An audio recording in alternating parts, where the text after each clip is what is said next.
GSI, there's too much text within the department of a long name. The department normally changes. Not really an agency, although we call ourselves one. Geological mapping as opposed to the Ordnance Surveys, land mapping. We do a bit of an Ordnance Survey offshore with INFOMAR, the National Marine Mapping Programme with the Marine Institute. And like previous speakers have said, we're trying to get into the knowledge game rather than just pumping data out. Through everything, through projects, a lot of work, central government, but working with local authorities, particularly in groundwater, third level, we fund research, collaborative work, and a lot of EU work. A lot of the external work we do is EU Interreg FP7. And a data repository. I didn't know we were going to get into the terabyte wars, or would have bumped up the numbers, but maybe with 100 terabyte storage at the minute and adding about 10 terabyte per annum on the marine side. And data delivery, it's all about getting our data out there, and it really has been with us for a long time. Over 2,500 registered web download customers, pumping out over 10 terabytes a year over the web. The odd person still looks for a hard drive or a CD, and they're generally sent back to the web unless they're persistent. And a free digital data policy, which is probably what made us a little bit different since 2007. I was going to run through how does it work and where it's going. I'm not going to look at generating and storing data, I don't have time, but a little bit about what's the web about, what's GIS about. It's about stakeholders finding the data, getting the data. How do we justify free data, because that's a common question, and there's a question about the value chain. And what's new and where it's going, a few ideas. Web mapping sites, it's all about having web mapping sites, and we've been doing this for a long time.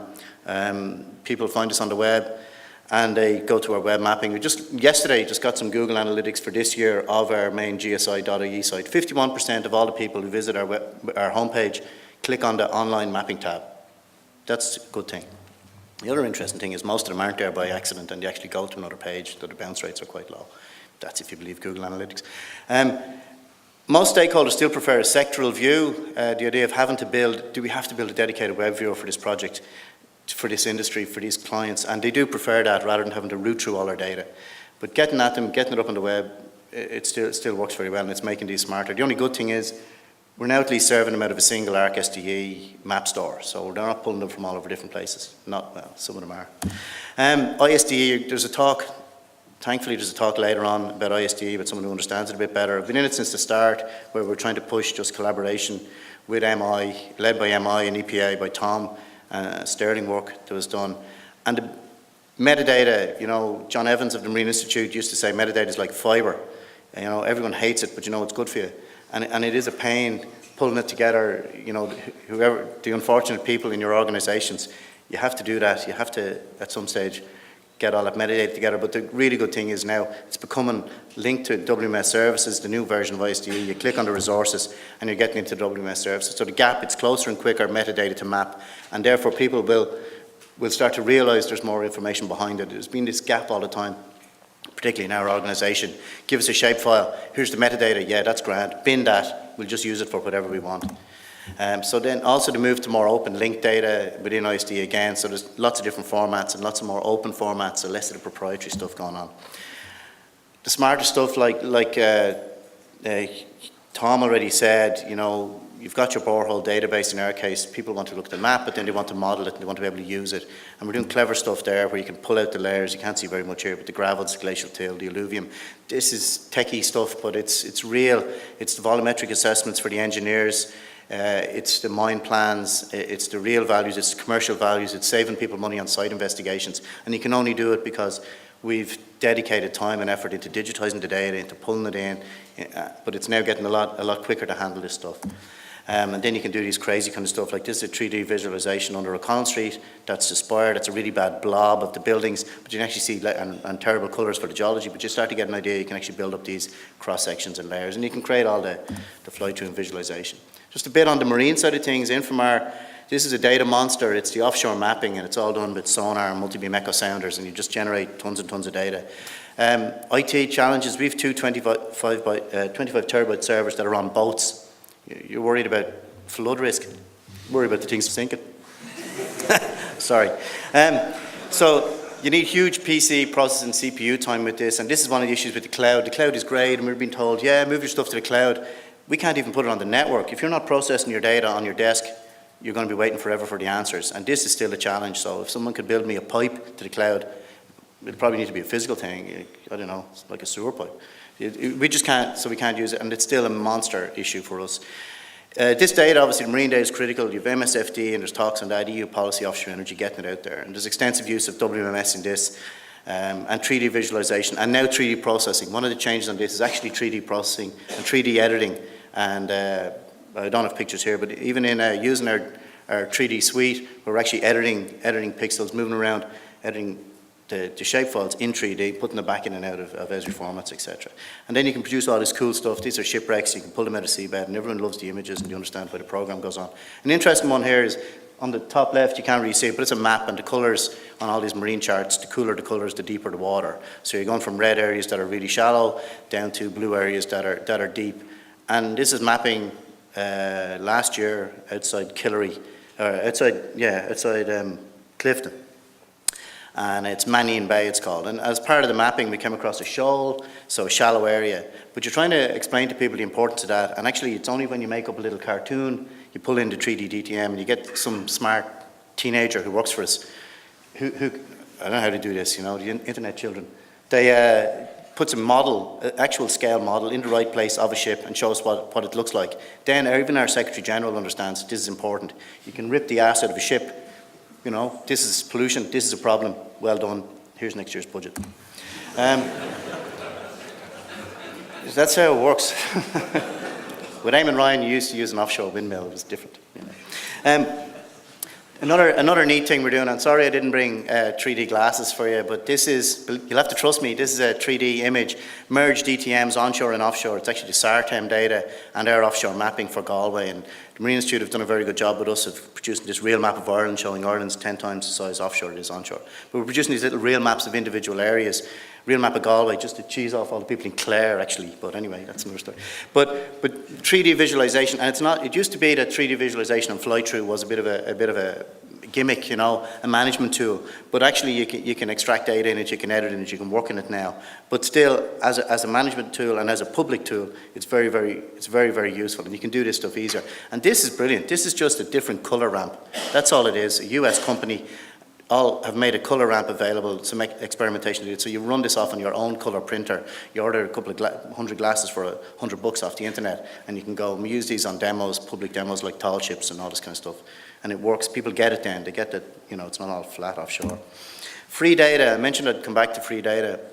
2007, we had 100,000 in sales revenue, and it was costing us just about that much to sell it, to police it, to run around after people. It was a pain.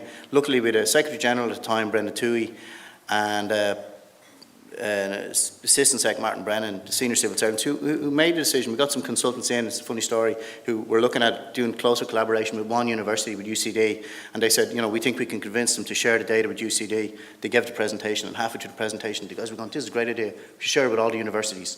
And the other guy goes, no, we should share it with everybody. And then the other guy goes, and the consultants are standing there in the middle of the presentation, and he's going, no, we'll share it with everyone, we'll make all the data free, and we'll do it over the web. Brilliant. Consultants nearly crapped themselves. They said, how did we do? I said, I don't know, who's going to do this project? But they got the idea. Now we've $1.5 million in project revenue versus the 100,000 we were chasing around after. 10 times, or we've gone from 250 to 2,500 customers. The interesting thing is we did a cost-benefit analysis, brought in PwC. No one believes you unless you use external consultants. It doesn't matter how you do the numbers. So you bring in the consultants. They looked at INFOMAR, just at the Seabed survey, looked at the cost of it. It's 80 million to finish the coastal mapping, the inshore mapping. And they worked out that the return to the state across all the sectors is 4 to 6 times, 4.4 times to the cost of it with the free data. The problem is the state, our department, is paying for the mapping. The benefit comes across everywhere else, mostly in private industry. As my Sec Gen pointed out to me, it's not coming back into this department. Team Ireland, green jersey.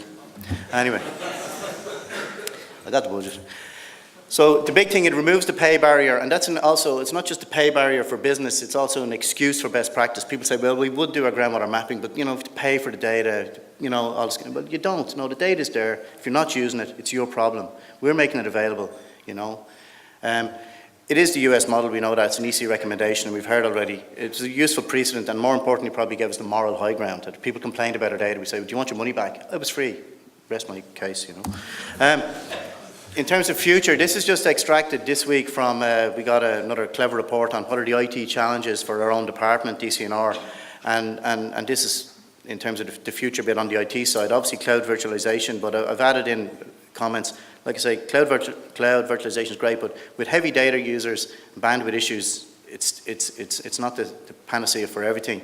HTML5, I don't understand what that is.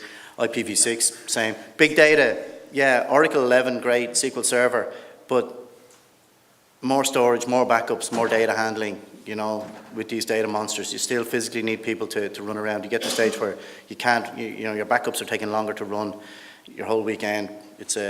So it is a data monster, it is a challenge. Our data challenge is, interestingly, and both Tom and Hugh talked about this, that it's out there, it's easy consumption, it's not about a GIS map. One of the things that happens then, the data is consumed easily, they don't actually see where it comes from. Now that might seem kind of precious, we'd like people to know there's a GSI data layer in there, but then they also don't know what the basis for the decision is, and maybe it's sometimes hard for us to argue for funding or money to upgrade the resources. Quality control versus demand for data now. Do you have a shape full of that? Do you have this? Can we give it? Yeah, it is, but it's only preliminary. That doesn't matter. Suddenly it's gone and it's in a planning process. And the standards in data management versus ease of creation and distribution. Everyone can use, like I said, GIS, just a tool, just like Excel, isn't it? Yeah, but it's still rero, rubbish in, rubbish out. It's still a problem. And we haven't, I mean, hats off to OSI, the investment they've made in Prime, to the amount of work and time and effort. We started down that road, and we couldn't sustain it. So, you know, we're using ArcSDE, we've got a map store, detailed data models. We have detailed data models, they're too detailed to fill, they're too detailed. The translation of data cleaning is just, it's going to take us a million years. It is only a tool, but like I said, it needs expert data management skills, and still, as we showed with the moving resource figures, the biggest issue is still people, good information management people, getting and retaining people. Because you can buy all the software you like and the hardware you like, it doesn't work. And nothing works when you take it out of the box. Nothing. The next thing, mobile apps. Obviously that's, and I don't have fancy graphics on this, but our bigger neighbours, the British Geological Survey, have about 800 staff in the UK, and they're big into this and handheld. I'm not 100% convinced people really want to know on their smartphone what geological formation they're standing on, but you know, they might want to know about the groundwater quality, or they might want to be able to create virtual boreholes. And we're doing a bit of work with Esri, and ArcGIS.com lets you use that quite easy. We're doing a lot more on subsurface modelling, greater detail for the engineering business. On 3D visualization to interpretation, actually using interpretation and editing in it, 4D modelling, particularly for areas like groundwater, erosion, trying to look at changes over time, not just flicking around, moving up and down coastal levels. And the 3D web, nice visualization stuff. One interesting thing, I've just got some stills of it, I wouldn't be as brave as running video clips or web, or it's like acting with animals and children, I don't know any of that. But some of the gaming technology stuff we're doing with partners is quite clever, and there's points already been made, greater convergence, greater integration, getting the data talking to each other, and just sort of a few closing slides. Things like better planning tools. It doesn't look like rocket science to all of you who are using GIS, but just being able to put in front of people all the foreshore license information for the decision makers from a WMS where our data is in it via the Marine Institute, served out down to Clonakilty, you know. And it'll often surprise you. It's not that long ago when I met senior planner came in to talk to us about geohazards, and we got a bunch of people around the table. We immediately put up a screen, we started looking at GIS and 3D and air photographs, and the person was going, wow, can you show me my house? And, you know, I was going, well, what sort of maps are you using? Oh, you know, we're in the custom house, we don't use maps. But you're planners. Yeah, we have files. Sorry, but that was that kind of a moment, you know. So, you know, we're a long way from convergence, I think. Anyway, but then one of the nice things, new generation viewers, these are these flex viewers people are using. And a lot of this has been developed. Some bits have been tweaked and developed in-house. We have Esri resources and some smart people, you know, these kind of 3D viewers where you can pick out a block, extract a DTM, drape. In this case, these are the air photos, and you're looking at landslides. In this case, a new viewer we're going to launch soon, where you can actually look at the landslide where it is and then query the information, the same kind of thing. And then you can throw in your geology and all your other features, but they work quite neat. And then making it simpler to use, more intuitive, less techy. That's probably the other place GIS is going, and adding into Google utilities, you know, so that people can switch between one and the other. I don't have pictures of it, but an interesting thing recently, we're the Department of Communications, and we're the endless broadband rollout schemes. In the most recent one, where they were looking at sort of getting those last few % of people up in Donegal who just can't get the internet. I think it would have been easier to send them on a check, but anyway, in the project in trying to tie them down, they actually used Google Street View to work through the list, because they asked for feedback on where do you have broadband. If you can't get a connection service, contact us. And then in tying people down, because, and it's a reflection kind of on our street data, you end up with two people both called Murphy, both in the same townland. And they use Street View and a GIS application with the OSI data and the postal address information to ring people up and say, are you the Murphy on the right hand side of the road with the white house, or are you the Murphy on the left hand side of the road with the blue house and the green car? And people are going, hold on, I'll go outside now and I'll wave to you, you know. And I have to admit, one of the people told me they got one person to do it just for the crack. You're not recording this, girl. But I mean, and it was simply by incorporating Street View into the application and saved a fortune. I mean, that's a real business application. And interestingly, when we presented then a summary of the kind of GIS, the actual ISD spend for the department, we were just able to single out that and a few other little bits and pieces to make people understand the business process. And it's clever use of the business process. This kind of thing I was mentioned about future use and physics engines, where a company called RealSim, they're a campus company down in Galway, and what they've done is we've worked with them on things like seabed mapping.